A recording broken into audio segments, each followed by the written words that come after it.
I mean, that was amazing, wasn't it? And I must admit, a bit scary. I mean, imagine what these people are able to read. And he's probably a very prominent one, but I do believe there are more people out there that have similar skills.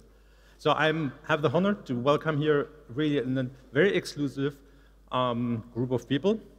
I would love that these people just kind of introduce themselves here. We'll probably start with Pierre first here, and just we take the round. Just a bit about yourself and the company, but in particular, I'm really interested in what was your first experience with social engineering, and what you learned about it? Yes. The first time, my name is Pierre Carlo Motzo. I'm from Karstadt Galeria, and the first contact with social engineering attacks was in my youth time in the German military.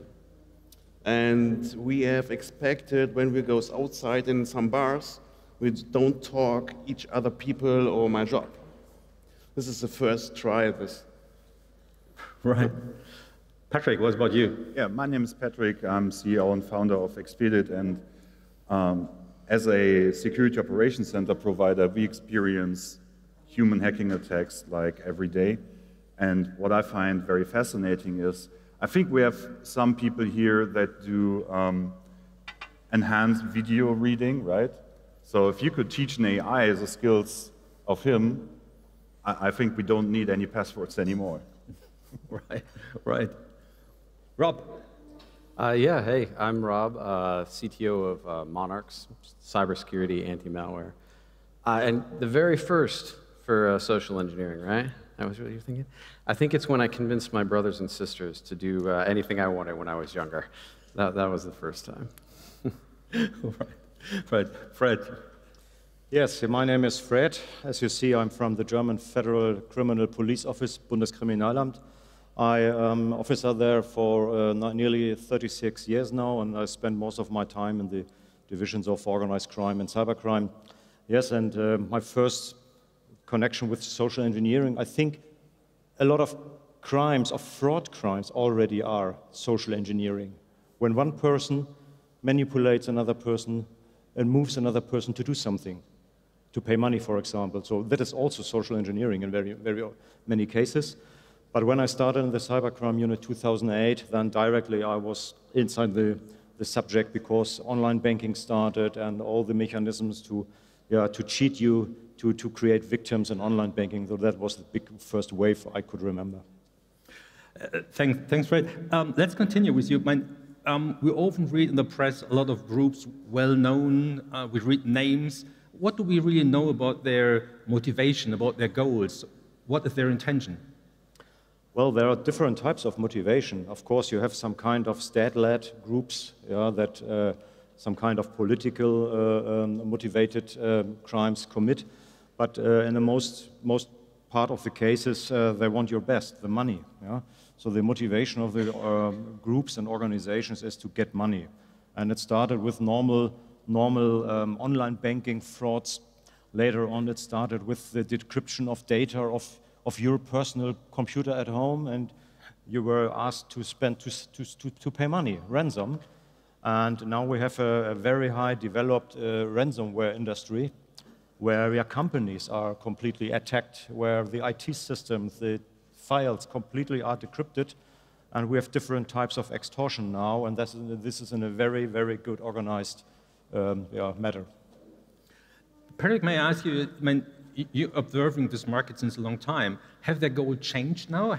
Is there some movement in the market? Have their targets changed? Have their intention changed over the recent years? Or is it still kind of the traditional business we're in since years? So I think what never will change is they're after our money. And when you look at cybercrime as a business model, there has been 8,000 billion money in frauds paid last year. So I think that's compared to our industry, I think, and it's tax-free. So it's really hard. And I know that police is always for not paying the ransom, but when we have customers that are attacked by a ransomware, which may be introduced through a human hacking attack like we saw today, I mean, if it's that easy, why do we even protect our physical entities if the passwords are out on the streets? So we always come into a very distinct conflict when we have a customer that is onboarded that has been hacked, because most of the time, the incident starts out with a very, very high number in money to pay for the ransom. And once they start talking with the guys that hacked them, the money drops down a bit. And it's always a very, very close call to tell, is it a good idea to pay the ransom and get my data back? Or to continue working with the police and trying to get the guys so they can't hack the next one. And that's always a very thin line. Patrick, I think the most interesting trick is the ankle trick. You know, Yeah. Everybody knows this trick, but so many people lost their money about this. Yeah, so it's like the grandma trick. I Yeah. don't know if that's a word in English. You know about that? What is Like 30 years ago, when people came and went door to door to old people and Yeah. pretended to be like a grandchild. Yeah, that's horrible. Yeah, and now we have this digitized and ready to scale. For sure. Rob, how do you see the social engineering, how do you see cybersecurity evolving over the last years from your view? So the biggest thing I've seen, or I'm seeing as a change, you're talking about engineering. I'm a grandson, grandparent, all of that. Don't know how many of you know, but the emails from like the Prince of Nigeria or whatever, that are just completely ridiculous. They've got spelling errors, grammar, it's horrible kind of a thing. That was all intentional. They're not dumb. They're actually quite intelligent. They were weeding all of you out, so they didn't have to spend time with all of you. They could target the people who were very vulnerable. What you're seeing now with phishing and all of that is the quality of it is just going through the roof. And the reason for that is because same way you put your help desk behind Gen AI, save a lot of money, they can put the abuse and the scamming behind Gen AI, and so they can take a huge swath compared to what they were able to. And I think that trend of it's now kind of moving the long tail, the ransomware, everything, just is going to impact more and more humans. That's unfortunately the trend I see. I think what we see in technology, I mean, it keeps evolving, right? So now we have a huge amount of AI tools. We can do pictures, we can do text, we can do videos. Have you done or have you had one of the scammers call you and say, this is Chase Bank and we want to talk to you about? I had, just today, this morning, I had a call from PayPal. Nice. So a fake call from PayPal that told me, hey, there's a fraud with 600 euros, you have to press 1 now. Yeah. Didn't do it, of course, but Don't. don't press 1. But I think what we see, especially for our customers, is there's no way to get 100% secure. No. And even if you have a 100% secure system, you are still not sure that there's somebody logging in with a password he just humanly hacked, like we saw today on stage. And even if you have multi-factor authentication activated, one guy might still just click enable, and they're in. So that's why what we try to do is, in our systems, we integrate every technology the customer has, and we also watch over positive actions. So if there's an anomaly between SAP, Azure AD, and your phone, we can try to detect it, that it's something out of the ordinary, stop it, and then try to reach out to the end customer and talk about it if it's a false positive. Did you know in penetration testing, they actually this is when you go and you try to certify the system's secure and so on and so forth. Yeah, that's the most fun. Yeah, it's a ton of fun. But in the contracts, they almost always say, you're not allowed to do any social engineering. You can't target the weakest point of the system, the human. It's just... Yeah, in pen testing... You will always win if you do that. Yeah, I think that's an issue in the whole industry. I think I'm speaking for the most guys here. We're all techies, so we're all nerds. We like technology, and we like evolving technology and new stuff. But one thing that hasn't changed over the past 30 years is that it's a human sitting at the keyboard. And we might change the keyboard for a mouse or for an Apple Vision Pro, but it's still a human, and that's the weakest link in security. Pierre, may I ask you something about, you're in a special situation right now. We know that the Benko group get bankrupt, and now you're kind of in a really tricky situation. Do you see any impact of this at Galeria Kaufhof? That's a good question. But I think it doesn't matter of the Benko situation. What we see is a massive increase of AA-based social engineering attacks. We combine many technologies, Microsoft E5 license and Cisco security parts, and combine it with a SOC, with a cloud SOC from Pratek. And what we see is the correlation of the most social engineering attacks the first attack is a social engineering attack. Right. And we think the only way to defend the situation is to train the employees with some security trainings, right, and combine it with some techniques, also with SOC, to track and monitoring the situation. And I think it's the only way. Right. I mean, Rob, we were just saying we actually don't know how much these hackers are into our organization already. Do we have a kind of idea how many people, how many hackers, how many things are in sleeper mode, and what do we expect from them when they will turn active? Yeah, I actually think that people have an idea that that happens more often than it probably does. The only reason you would be in sleeper mode as an attacker is if you were doing some kind of an espionage attack. And so in that case, yeah, you want to make sure nobody knows. But if you're a criminal, you don't want the money tomorrow. You want the money today. And so other than espionage, I think by and large, the attacks happen as soon as they can. The problem is, for a social engineering attack, you need no coding engineering skills. When you are the master of puppets, I call it, you manipulate so many people. And the problem is, when the people are not trained to the situation, the people are lost. Not all people, or not all employees are ready for cyber criminality. And I think as a very honorable goal as it is to train all the employees for cybersecurity, I think we all know we can't do 100%. And if we would do it, give it our best shot, we would have to have one meeting per week with all the employees and show them, hey, that's a new phishing site from LinkedIn, and that's a new phishing site from here. And now we have a PayPal call I had today, so everybody's aware. The problem is that as a human being, you want to naturally trust people. Yeah. And so if it's presented in the right way, it doesn't matter how much training you have. I want to trust you. This sounds plausible. Oh no, you're in danger, or you need my help, or whatever it is. It's just human nature is unfortunately very trusting. Right, Fred. Yes, I want to add. It's absolutely important to get a higher level of awareness inside companies, sure, offices, public administrations, but not only the employees, also the management, and that's more important. Because if the management does not think IT security and awareness is something very important, and you're not a good example, and to show that this is a very important subject also for you, then nobody will believe you.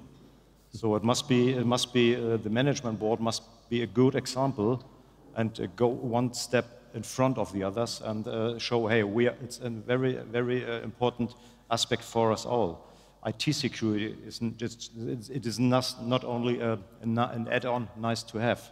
It is an relevant and I think critical business factor.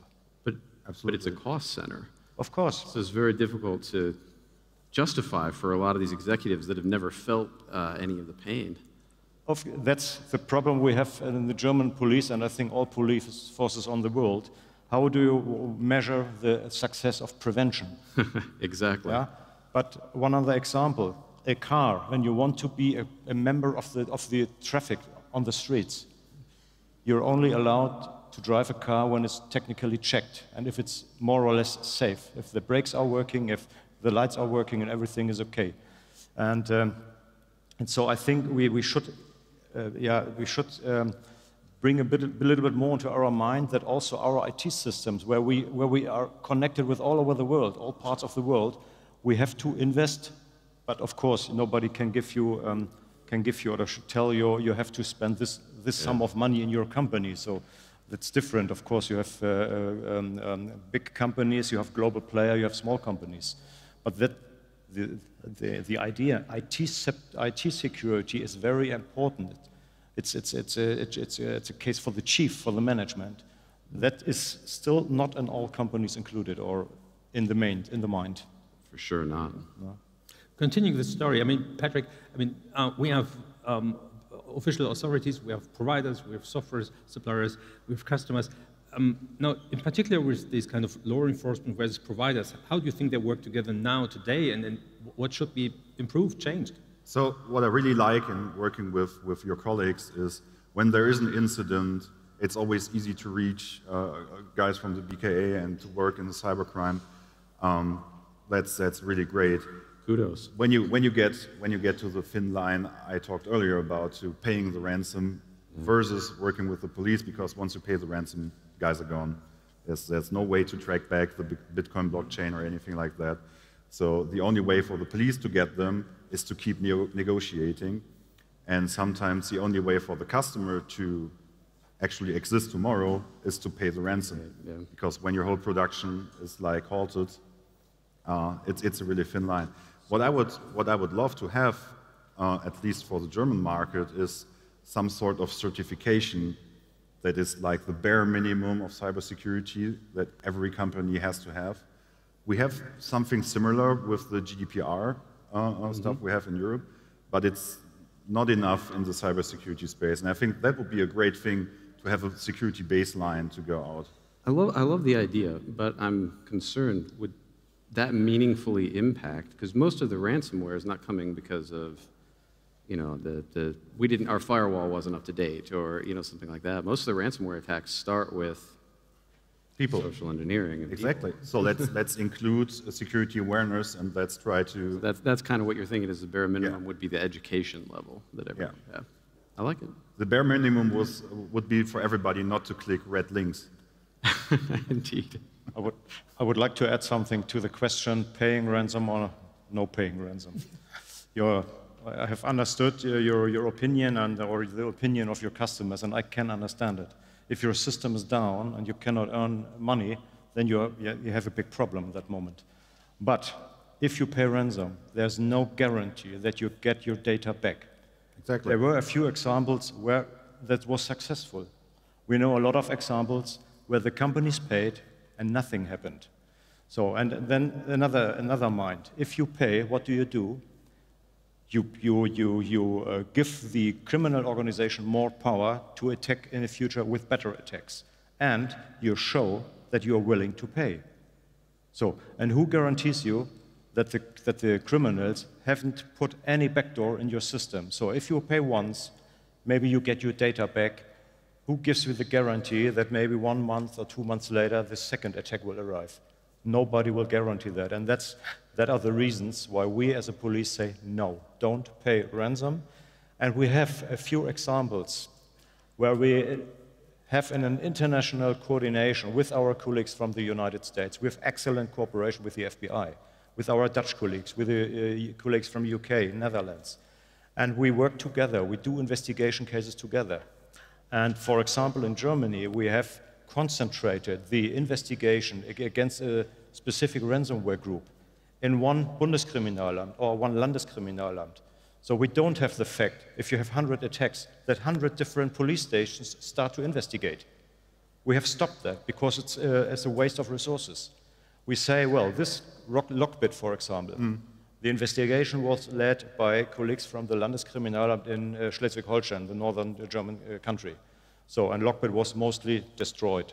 Well, there are small signals, maybe we are back, we are not dead, but we'll have to check how powerful they are still or not. Yeah?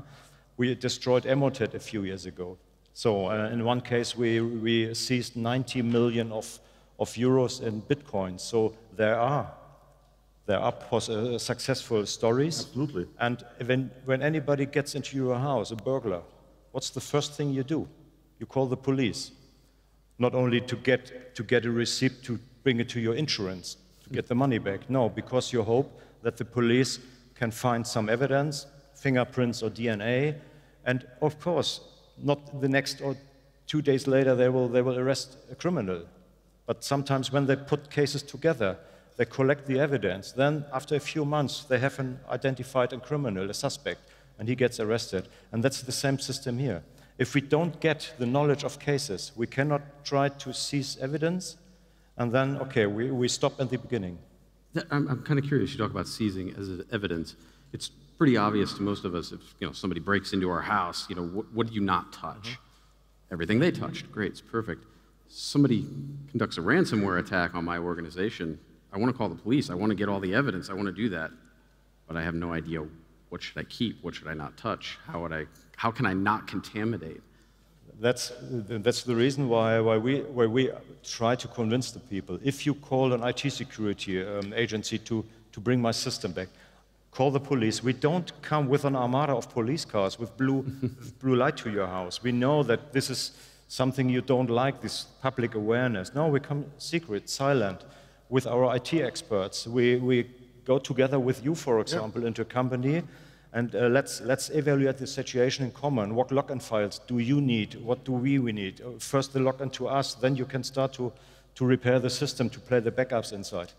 But if your companies go in first, then after that for us nothing more to find. So the experience I talked about earlier is when we have a positive case of a ransomware attack at one of our customers, or most of the time it's new customers that say, hey, we just had a ransomware attack. Didn't you guys sell? You can help.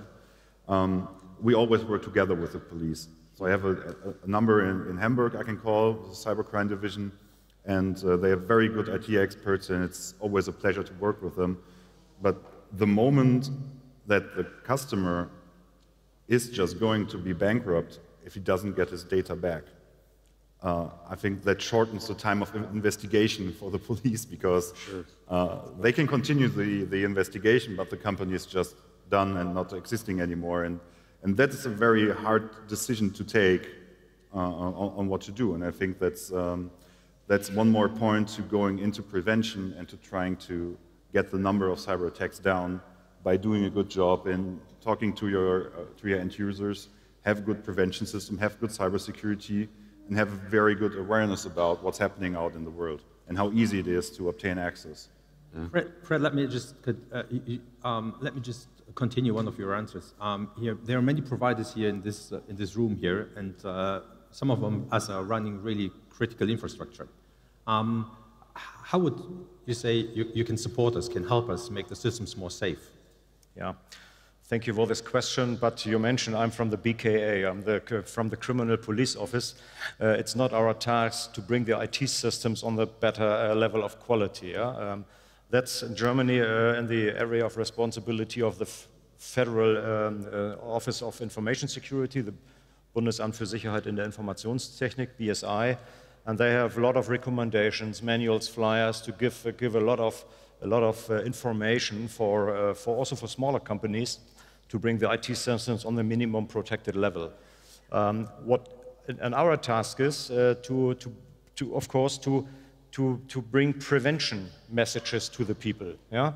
Awareness campaigns. So together with our colleagues from the local police forces, we tried 8 years ago. There very often I heard in these conferences when they want to make a complaint, the officer at the local police station, he is not experienced. He does not what to note. And we told them, yes, you're right. And so we implemented in Germany an exception of the normal rule. The normal rule is go to the next police station. No, the exception is for companies, in case of cyber attacks, go to the specialized cybercrime office of the responsible Landeskriminalamt. In every capital, in every German federal states, we have a Landeskriminalamt. And we have created, in German, it's called Zentrale Ansprechstellen Cybercrime, central spots in cases for cybercrime for the economic sector. There are the cybercrime experts. the best is to contact them before something happens. So you can ask, well, if a case happens, what are my direct best contacts? What do you need very fast from me? What can I get from you? So to get into contact before something happened. And if the case happened, then you have a very, very good hotline, and the colleagues come very, very fast out and try to repair now what can be repaired, find to seize evidence, and bring together with others your system back. Which is probably true for all countries in Europe, that they have this official context they should really engage with before it's too late. Pierre, just one question about, I mean, we're in difficult times. We have this war for talent, in particular the high-skilled talent in special vertical topics like cybersecurity. In these times, under these difficult conditions you're in as well, how do you deal with it? I think the talents are very small in cybersecurity. And some talents are frustrated in the daily business because they must fix or prevent old systems. Right. And the problem is the life cycle from the most business cases are so overwhelming and so old, and the energy must be to protect the old systems. When you go to normal life cycle and we go to the newer processes and newer hardware and newer software and goes to, in mid-time, we have no more or less problems with IT security. It's the same with multi-factor authentication. Why do we not use passwordless authentication? It's the same. This is a problem. And what we see in Germany and also in Europe, we are so fast in some innovations, but in cybersecurity, I think this is the most problem. When I see some, we called it Strom... Energy providers? Energy providers. They are so old systems, and we need to update them. So what you're saying is the talents are basically not interested in working in old technology. Yes. So when you want to have good cybersecurity talents, you also need to have a good technology stack so that they're eager to work in that. Which might be a catch-22. Which might be a catch-22, is saying, hey, you want to attract the good people, you need good infrastructure, but you want to have good infrastructure because the people will tell you how to do it. It's really sad, I completely agree. You know, the young talent wants all the cool bells and whistles. It's really sad that they don't think about it in terms of challenge. How challenging and interesting would your job be if you have to secure something that's ancient and full of holes and so on and so forth, versus the new bells and whistles where you just flip some switches and stare at a screen? I think that's a generation issue, right? I think that might be a generation issue. You calling me old? Is it not easier to go all in the cloud, all in? All cloud providers have so many IT security specialists, and many people use Netflix, many people use Amazon, many people use Microsoft Azure Cloud, and they have so many talents, security talents, and why must on-prem systems? Yes, I know that many people like on-prems, and I think GDPR, but I think this is the own organization problem. This is not a technical problem. Huh? Well, I totally agree. I mean, it's a bit less challenging for us to attract the good people, as we have really a global infrastructure. We have toolings in place which are super sophisticated. We just even continue to develop and contribute our own tooling. So that really helps in getting the really attractive people. Pierre, Patrick, just one more thing about this, the customer view. I mean, how should SOC providers really train their customers really to really avoid the effect of human errors? Oh, that's a really hard one to solve, actually, because I think what we're all used to is to buy a technology, right? And buy a software license and it'll solve everything. Yeah, sure. It has all the bells and whistles, and it'll do whatever. And what we tend to forget is that there's actually somebody that has to use the technology to make it do something for me.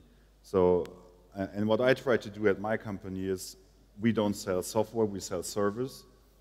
So we try to use the technology for the customer in the right way, in the right time, and try to give a real usage out of there.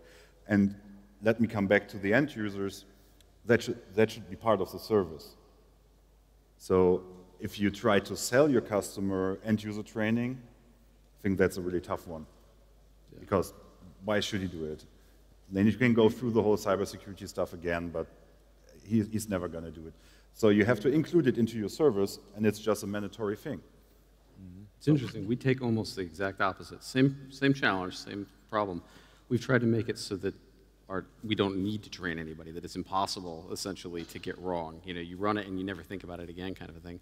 Is that something you considered, or is it just not possible with the technology? So I think from the technology side, of course, we try to analyze all anomalies across all technologies, yada yada, and get everything out. And until now, we didn't have a successful attack onto one system that we manage.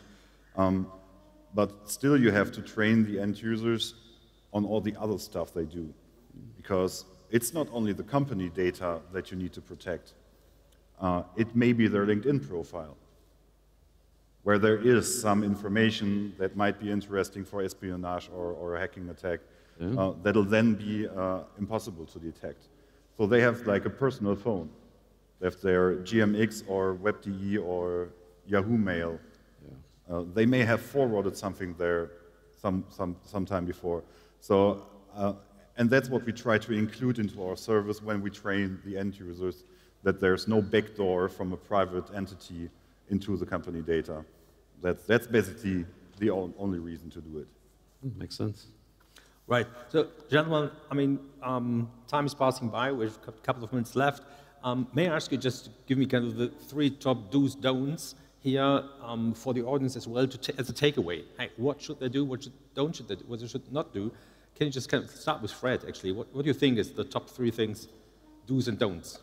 I think there are normal messages. Do's, yeah, do bring your IT systems as a private user and on companies on a more or less good level. It depends, of course, on the institution. The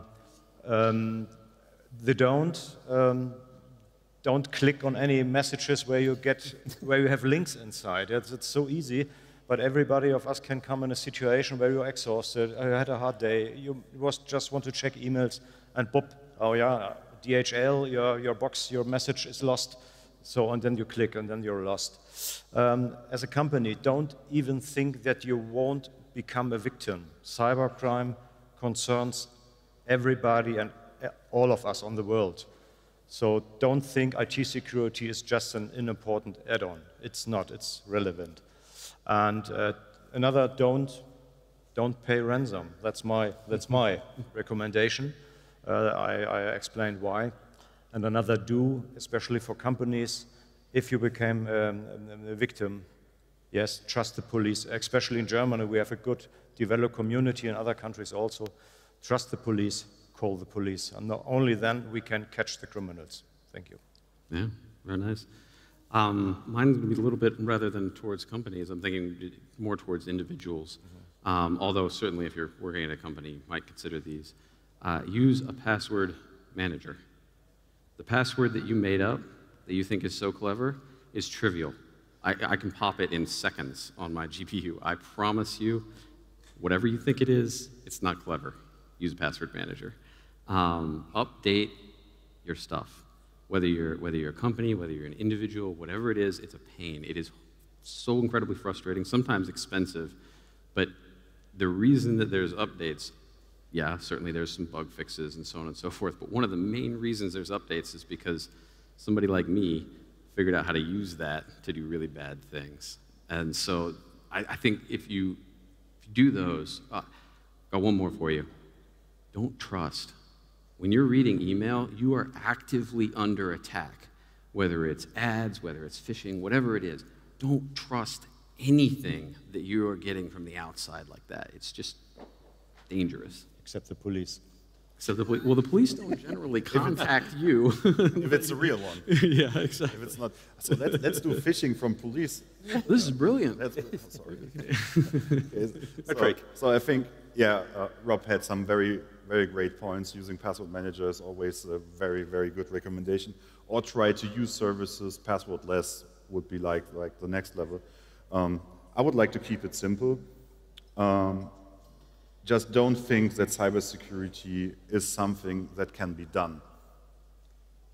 There is no way to finish the task of getting your system secure, because the technology will evolve both for the attackers and for the defenders, and there's always new tools to the market and new technology that can be used. So let's just try to keep at it and see it as a marathon, not a sprint. And yeah, we're all here happy to help.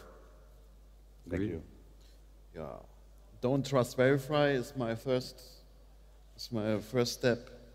The second step is use multi-factor authentication. And third time, I think cloud first is a really good strategy to increase cyber attacks for your company. There's one takeaway I took in Fred with discussion backstage. I mean, if you cannot trust video conferencing anymore, because the people in power of your company could be, in the video conferencing call, artificial, could be generated by AI. So how do you solve it? And just said, hey, there's one simple thing. Just agree a secret with these guys, like a password. So whenever somebody asks you to do something, and he's usually in power of giving you this information, or at least being able to really drive you in that direction, hey, make sure that you can ask him a secret, a question, something that you both know. And that's a good way, really assuring that the other side, artificial or not, at least you can trust them. So we have to generate new levels of trust, new processes. We have to make sure that in a company, we get the basis of our business back. I mean, I love to meet all people physical here, and that would be the final way of getting trust again, but we cannot just change the world in that way. So we will meet electronic, digital video conferencing. And one way is really use the secret technology using software in your systems, use it on a natural behavior as well. Gentlemen, it was an honor to have you here on stage. Thank you very much. Big applause from the audience. Thank you. So, all I can say, stay healthy and stay safe. Thank you.